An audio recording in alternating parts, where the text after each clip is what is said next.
तभी उसकी नानी उससे कहती है, इतनी बड़ी हो गई मेरी सीमा, चल जल्दी से हाथ मुंह धो ले, मैं तेरे लिए खाना लगा देती हूँ। भूख लगी होगी ना? हाँ नानी, भूख तो लग रही है मुझे, आपके हाथ के बने हुए पीले दाल और चावल खाने की। कितना टाइम हो गया है मुझे आपके हाथ का बना हुआ दाल चावल खाए हुए। तू तो नौकरी में व्यस्त थी, तो तुझे कहाँ से टाइम मिलेगा अपनी नानी के लिए? और जब इतने टाइम बाद आई है तो ज्यादा टाइम के लिए रुक कर जाएगी तू। हाँ हाँ नानी, इस बार पूरे 2 महीने के लिए आई हूँ। सीमा की नानी अंदर जाकर उसके लिए खाना बनाने लगती है। सीमा कमरे में अकेली होती है, तभी उसे किसी औरत के रोने की आवाज सुनाई देती है।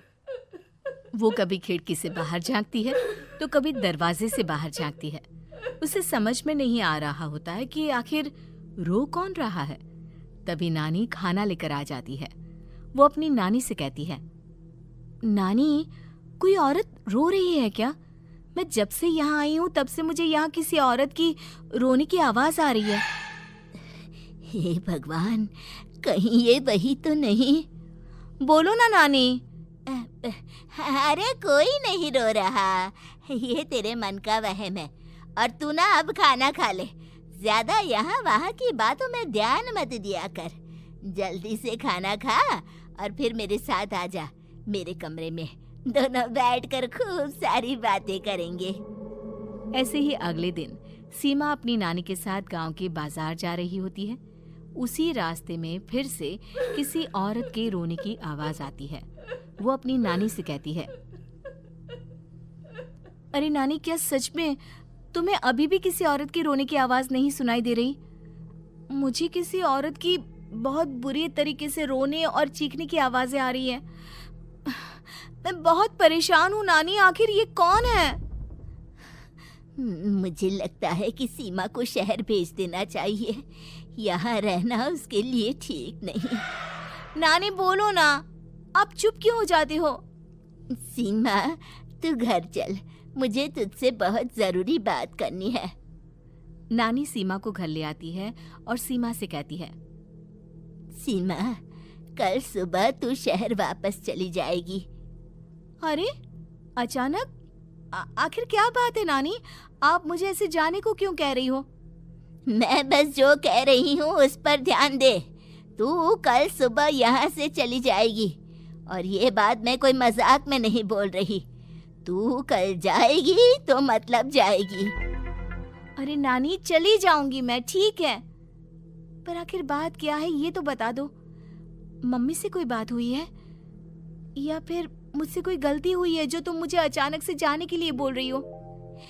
देख सीमा, रात बहुत हो चुकी है और मुझे इस बारे में कोई बात नहीं करनी। चल, अब चल के मेरे साथ सो जा। सुबह की बस पकड़कर तुझे शहर भी तो जाना है। सीमा को अपनी नानी का ऐसा व्यवहार देखकर बहुत ही अजीब लगता है। उसे कुछ समझ में नहीं आ रहा होता है कि आखिर उसकी नानी उसे अचानक से गांव छोड़कर जाने के लिए क्यों कह रही है। ये सारी बातें सोचते सोचते सीमा की आंख लग जाती है और वो अपनी नानी के साथ सो जाती है। ऐसी ही आधी रात को सीमा को फिर से किसी औरत की रोने की आवाज सुनाई देती है। वो उस औरत की आवाज सुनकर बार बार करवटें बदल रही होती है और तभी उसे सपने में भी एक अजीब सी औरत की परछाई दिखाई देती है, जो इतना चीख चीख कर रो रही होती है कि सीमा डरकर उठ जाती है। वो पूरे पसीने पसीने हो रही होती है। वो अपने आसपास देखती है तो घर में बिल्कुल शांति का माहौल होता है। सीमा घबरा जाती है। वो अपनी नानी को जगाने की कोशिश करती है, मगर उसकी नानी नहीं जगती। सीमा को फिर से उस औरत की रोने की आवाज सुनाई देती है। आखिरकार सीमा अपने आप को रोक नहीं पाती और वो घर का दरवाजा खोलकर बाहर निकलती है। आखिर ये माजरा क्या है? आज तो मैं पता करके रहूंगी। अब आवाज का पीछा करते हुए सीमा आधी रात को गांव के चौपाल के पास बने कुएं के पास पहुंच जाती है, जहां कुएं की चारों ओर बेड़ियां लगी होती हैं। उन बेड़ियों में लगे हुए ताले के साथ एक लाल रंग का कपड़ा और माता रानी का कलावा बंधा होता है। उस कुएं में से सीमा को किसी के रोने की आवाज आती है। सीमा परेशान हो जाती है। इस कुएं में कौन है? कौन है यहाँ? सुनो, कौन है? कौन रो रहा है? वो चिल्ला चिल्ला कर पूछती है और साथ ही लोगों को जगाने की कोशिश करती है, मगर किसी को भी उसकी आवाज सुनाई नहीं देती। अब सीमा खुद उस कुएं के पास की बेड़ियों और तालों को खोलने की कोशिश करती है और किसी तरह कुछ देर की मशक्कत के बाद सीमा उसको खोल भी देती है। और जैसे ही वो कुआं खोलकर उसके अंदर झांकती है, सीमा उस कुएं में गिर जाती है। इतने में उसकी नानी की नींद भी खुल जाती है और सीमा को पास ना देखकर नानी परेशान हो जाती है। नानी घबराकर पूरे घर में उसे ढूंढने की कोशिश करती है, जिसके बाद उसकी नानी और सभी लोग उस खूनी कुएं के पास जाते हैं और सीमा की नानी कुएं के पास खड़ी होती है। सभी गांव वालों और सीमा की नानी को सीमा के चिल्लाने की आवाज आती है, बचाओ, कोई मुझे बचाओ। मेरी बच्ची, हम आ गए, हम तुझे बचा लेंगे। नानी, मुझे यहाँ बहुत डर लग रहा है। यहाँ इंसान की कटी हुई मुंडिया, हाथ, पैर और कंकाल है और खून भी है। नानी, मुझे डर लग रहा है। आप सब मेरी मदद कीजिए, नहीं तो ये खूनी कुआं मेरी बच्ची को भी खा जाएगा। अरे मुझे तो ये समझ में नहीं आ रहा कि आखिर इस खूनी कुएं को खोला किसने। सालों पहले इसको इतनी मुश्किलों के बाद तांत्रिक बाबा ने बंद किया था। अरे पूरा गांव खूनी कुएं के बारे में अच्छे से जानता है, तो कोई भी जानबूझकर तो ऐसा करेगा नहीं। मतलब किसी ने अनजाने में इसे खोल दिया है भैया। सीमा को इस बारे में मालूम नहीं था और जब से वो यहाँ आई थी तभी से उसे किसी औरत के रोने की आवाज़ें भी सुनाई दे रही थी। कहीं सीमा ने ही तो उसे नहीं खोला। अगर ऐसा है तो फिर सीमा का बचना बहुत मुश्किल है।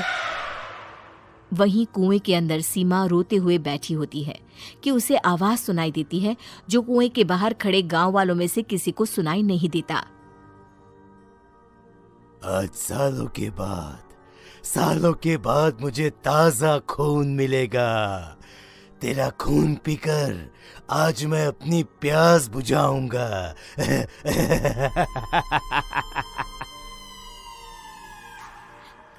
कौन है? मत मारो प्लीज, मुझे जाने दो प्लीज। मैंने किसी का क्या बिगाड़ा है? वो तुझे मरने के बाद पता चल ही जाएगा।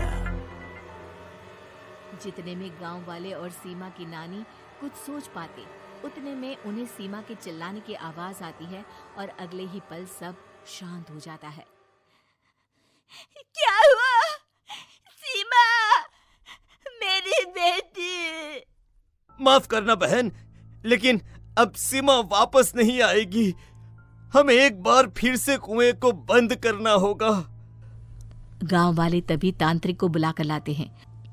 एक बार फिर अपनी शक्ति से तांत्रिक बाबा उस कुएं को हमेशा हमेशा के लिए बंद कर देते हैं और वहां एक बोर्ड लगा दिया जाता है कि यह